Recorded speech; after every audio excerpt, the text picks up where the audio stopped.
Me, well, before I go into the scripture, I just want to say to Pastor Glass, Bishop Glass, to my family, to my New Green Grove family, thank you guys so much for your prayers and for covering me and for being there for me. I am very appreciative.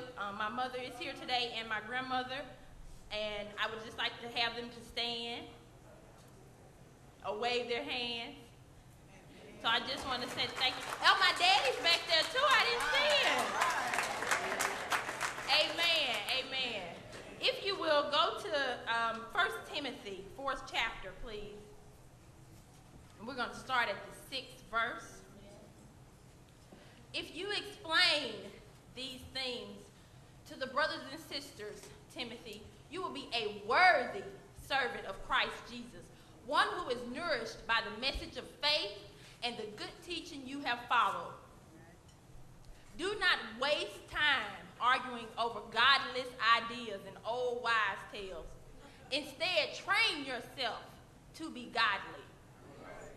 Physical training is good, but training for godliness is much better, promising benefits in this life and in the life to come. This is a trustworthy saying, and everyone should accept it. This is why we work hard and continue to struggle. Somebody say struggle. Struggle, for our hope is in the living God, who is the Savior of all people, and particularly all believers.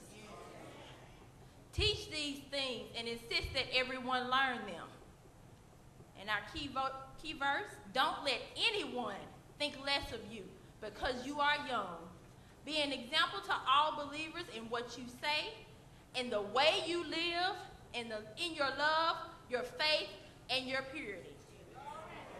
And from that passage of scripture, our thought for today is going to be, what is your life saying?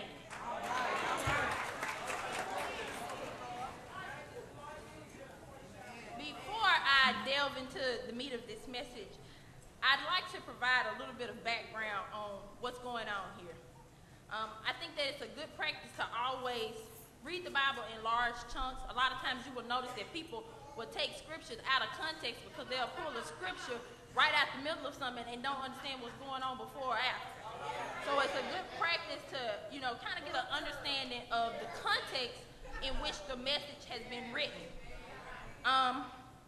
So here you have, actually I would like to, if you have time in your spare time, read the book of Timothy, the entire book of 1 Timothy, so that you can get a picture.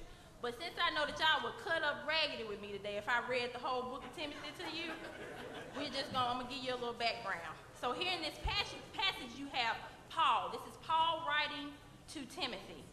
Many theologians guesstimate that this letter was written around 64 AD, right before Paul's final imprisonment in Rome. Timothy is often referred to as Paul's son in the ministry. In fact, you can even call Timothy Paul's protege. Like many of our youth here today, Timothy was a young man raised under a godly household.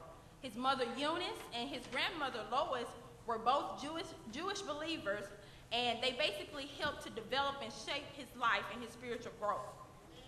So when Paul meets Timothy, he kind of takes him under his wing and starts to teach him more and helps him to mature spiritually. Paul then sends this letter to Timothy. As Timothy, he's sending Timothy out to the church at Ephesus. And the scripture that we just read is a portion of the letter that Paul wrote to Timothy.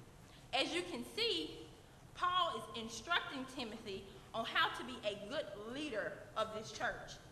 Timothy was young, therefore it was a possibility that some of the people in the church would have a little bit of difficulty in accepting his ministry because of his youth. So how could Timothy overcome the opposition to being so young? There was only one way.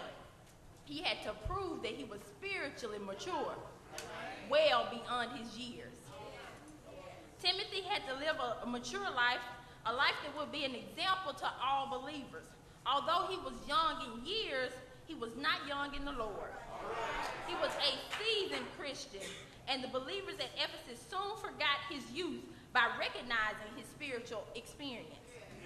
So even though Timothy was young, Paul encouraged him to be an example. Now, everybody in here, take a minute and think about the word example. The word is defined as a pattern, a model, something to be copied or followed. When you really think about it, everybody is an example. Whether good or bad, everybody is an example. So take a minute to reflect on the examples in your life. Young people, take a minute to think about the examples in your life. You got parents, teachers, pastors. You got some examples that are older, some examples that are younger. But when you think about it, just about everybody in your life is an example. Now I want you to take a minute and think about your own life. Think about the way you live. Think about the things you do on a day-to-day basis. Think about the things you say, the places you go and the people you hang around. What type of music are you listening to?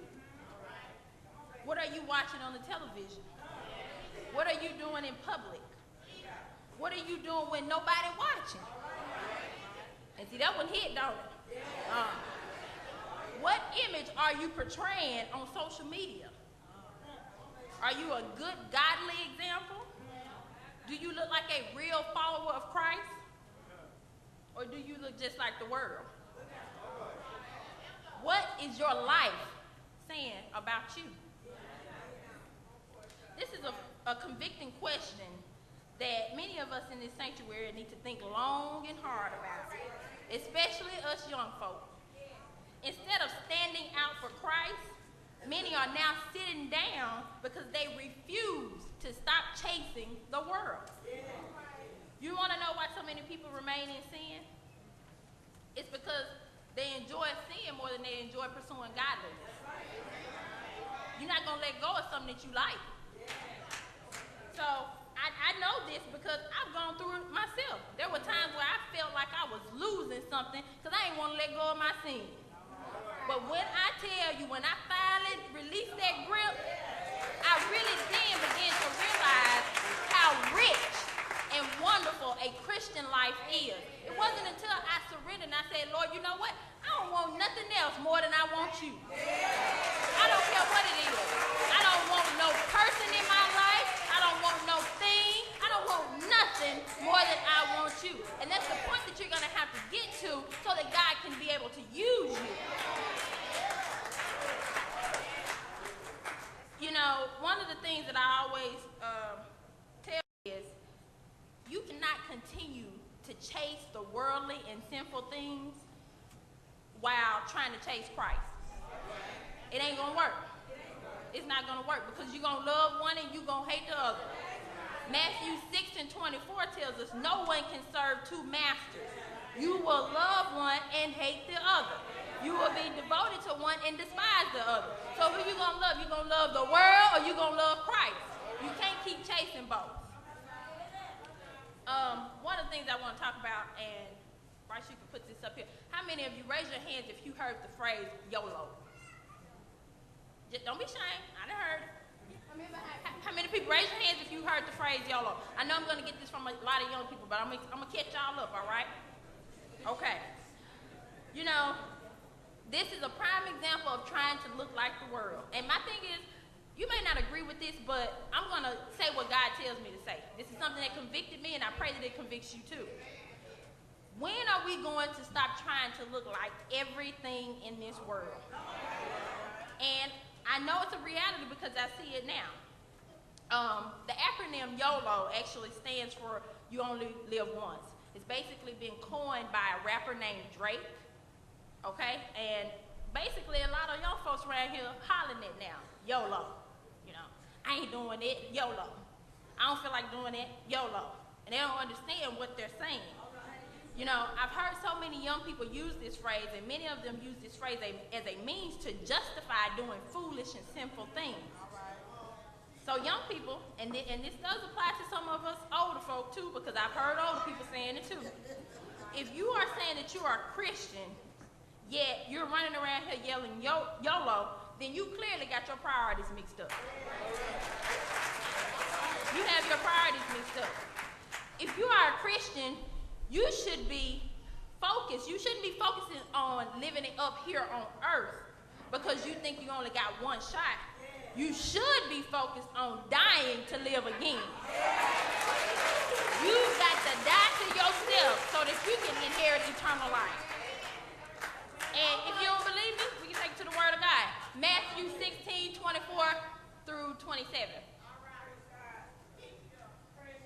Then Jesus said to his disciples, if any of you wants to be my follower, you must turn. Somebody said turn. Turn from your selfish ways. Take up your cross and follow me. If you try to hang on to your life, you will lose it. But if you give up your life for my sake, you will save it. And what do you benefit if you gain the whole world but lose your own soul? Is anything worth more than your soul? For the Son of Man will come with his angels in the glory of his Father and will judge all people according to their deeds. So you got it right there in the Word. It ain't partial word, so if you don't like it, then you ain't mad at me.